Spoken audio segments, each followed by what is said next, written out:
नागालैंड में जो हुआ, दिल दहलाने वाली जो घटना हुई है वहाँ पे कि इंडियन सिक्योरिटी फोर्सेस ने 13 सिविलियंस को हलाक कर दिया है, उन्हें मार दिया है।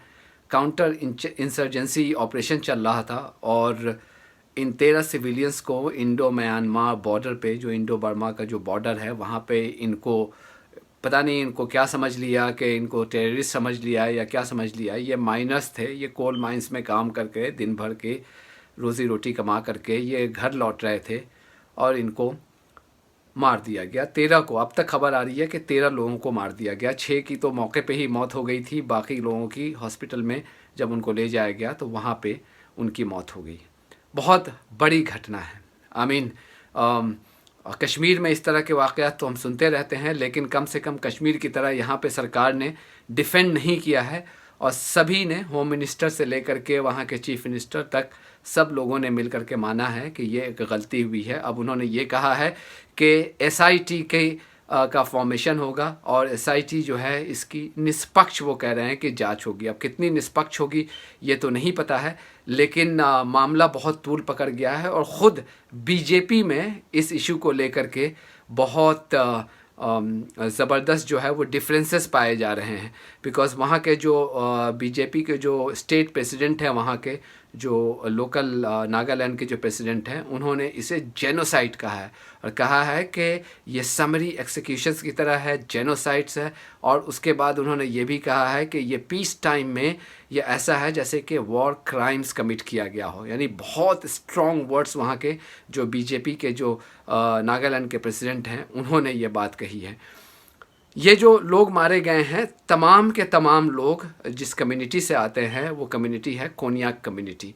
वहाँ पे बहुत सारे ट्राइब्स हैं, उनमें से एक ये है। और ये कम्युनिटी इसलिए भी इम्पॉर्टेंट है कि ये सबसे बड़ी कम्युनिटी है। नागालैंड की अगर पॉपुलेशन पकड़े, बहुत कम ही पॉपुलेशन है, उसमें से भी ये जो है सबसे लार्जेस्ट कम्युनिटी है। इनकी पॉपुलेशन तकरीबन 3.25 लाख के आसपास है। बहुत डिसाइसिव रोल अदा करते हैं इलेक्शंस वगैरह में भी, चूँकि पॉलिटिशियंस को तो डर इलेक्शंस का ही था ना। मुझे नहीं लगता कि इंडिया में पॉलिटिशियंस और ख़ासकर जो बीजेपी वाले लोग हैं, इनको लोगों की जान की फ़िक्र होती है। इनको ज़्यादातर डर लगा रहता है कि कहीं लोग नाराज़ ना हो जाएं और ऐसी पॉपुलेशन नाराज़ ना हो जाए जो हमें सत्ता से उखाड़ फेंके। आपको पता है कि बीजेपी वहाँ पे कोalition गवर्नमेंट में है और नॉर्थ ईस्ट में जो इनको जो अपने अपने पैर जमाने थे, वो नॉर्थ ईस्ट इनको बहुत ही इम्पॉर्टेंट था इनके लिए।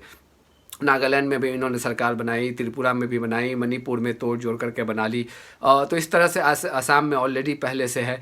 तो ये इनके लिए बहुत ज़बरदस्त है कि ये जो कम्युनिटी है, इन कम्युनिटी ने, कोन्याक कम्युनिटी ने ऑलरेडी ये कह दिया है कि वहाँ का जो सबसे बड़ा फेस्टिवल अभी चल रहा है, द हॉर्नबिल फेस्टिवल, उन्होंने कहा है कि हम इसका बॉयकॉट करेंगे। और उसके साथ साथ 6 और कम्युनिटीज़ जो ट्राइब्स हैं, उन लोगों ने भी कह दिया है कि we will also not take part. तो ऑलरेडी उन्होंने अपनी नाराज़गी का इजहार करना शुरू कर दिया है। अब आप कहेंगे कि ये चीज़ें तो होती रहती हैं, काउंटर इंसर्जेंसी ऑपरेशंस हैं, तो कभी कभी गलत हो जाते हैं, बिल्कुल हो जाते हैं। लेकिन इंडिया में मुझे नहीं लगता कि ये एक एक्सेप्शन में है, ये एक नॉर्म बनता जा रहा है। कश्मीर में भी हम देखते आ रहे हैं कि आए दिन मासूमों को मार देते हैं। और खैर कश्मीर में तो ये सफाई भी नहीं देते हैं, चूँकि वो मरने वाले मुसलमान हैं, तो बहुत आसानी से हम कह देते हैं कि वो टेररिस्ट है। लेकिन नागाज़ के साथ ये ऐसा नहीं कर सकते, चूँकि इनको बड़ा ख़तरा है कि ऑलरेडी बहुत नाराज़गी है वहाँ पे और सेपरेटिस्ट एलिमेंट्स की वहाँ पे बड़ी पकड़ है।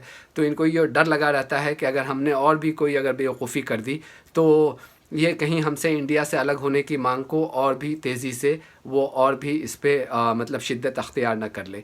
तो इनको डर तो है। मुझे ये लगता है कि जब आप सिक्योरिटी फोर्सेस को जब आप ये इजाज़त दे देते हैं कि आप किसी को भी मार सकते हैं, तो इस तरह की घटनाएं होती हैं। मुझे याद है कि जब मैं एनसीसी में था और इंडियन आर्म फोर्सेस की ट्रेनिंग ले रहा था, तो तब हमें जिस मोटो पे बिलीव करने के लिए कहा गया था वो ये था कि 1 बुलेट 1 एनिमी। यानी कि एक बुलेट की अहमियत ये होती थी कि जब आप एक बुलेट फायर करते हैं तो उसकी जो उसके पीछे जो ऑब्जेक्टिव ये होना चाहिए कि वो बुलेट इतना अहम है कि बर्बाद ना जाए, उससे एक दुश्मन को आप मारें।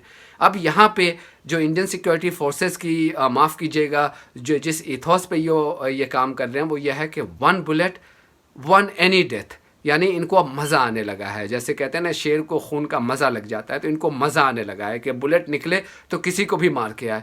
तो यही वहीं पे ये इस तरह की गैर जिम्मेदारी की चीज़ें होती हैं। मतलब ये कौन सी रॉकेट साइंस इसमें थी कि जो बस में लोग आ रहे थे, ऐसी क्या चीज़ें आ गई कि आपने धड़ल्ले से फायरिंग शुरू कर दी और 13 के 13 लोगों को मौत के घाट उतार दिया। ये तभी पॉसिबल है कि जब आपको मज़ा आने लगता हो कि यार बैठे बैठे क्या कर रहे हैं, चलो यार कुछ फायरिंग करते हैं, यार कुछ लोगों को उड़ाते हैं। यार कश्मीर में तो आए दिन हम देखते हैं, अब नॉर्थ ईस्ट में भी ये चीज़ें हो रही हैं। और यही चीज़ें जो है कमोबेश ये पुलिस वालों का भी ये हो गया है कि चूँकि उनको हमने इतने प्रोटेक्शन दे रखे हैं, इतने प्रोटेक्शन दे रखे हैं। अभी कुछ ही दिनों पहले आपको पता होगा कि बीएसएफ वालों को एक्स्ट्राऑर्डिनरी इख्तियार दे दिया। कहा यह गया कि जो बॉर्डर कंट्रीज़ है, जो पाकिस्तान के साथ जो बॉर्डर कंट्रीज़ हैं, वहाँ पे जो बॉर्डर पे जो बीएसएफ वालों का रोल होता था, अब उससे बढ़ा करके बॉर्डर से 50 किलोमीटर अंदर तक कर दिया कि वो वहाँ पे उनकी सुपीरियरिटी होगी। तो जब आप इस तरह के आर्म फोर्सेस को इतने इख्तियार देंगे और इतनी इम्पीनिटी देंगे, तो माफ़ कीजिएगा कि इसी तरह के इवेंट्स सामने आते हैं जहाँ पे मासूमों की जान जाती है। बीजेपी के लिए तो बहुत बड़ा सेटबैक है। आई होप कि BJP learns from this lesson. और my heart goes out to the relatives of those people who have been brutally killed by Indian security forces out there. और आने वाले दिनों में लेट्स होप कि ये ज़िम्मेदारी के साथ बॉर्डर स्टेट्स में ख़ासकर ज़िम्मेदारी के साथ अपने फ़्राइज़ को अंजाम दे। So thank you very much. God bless you all and please stay safe.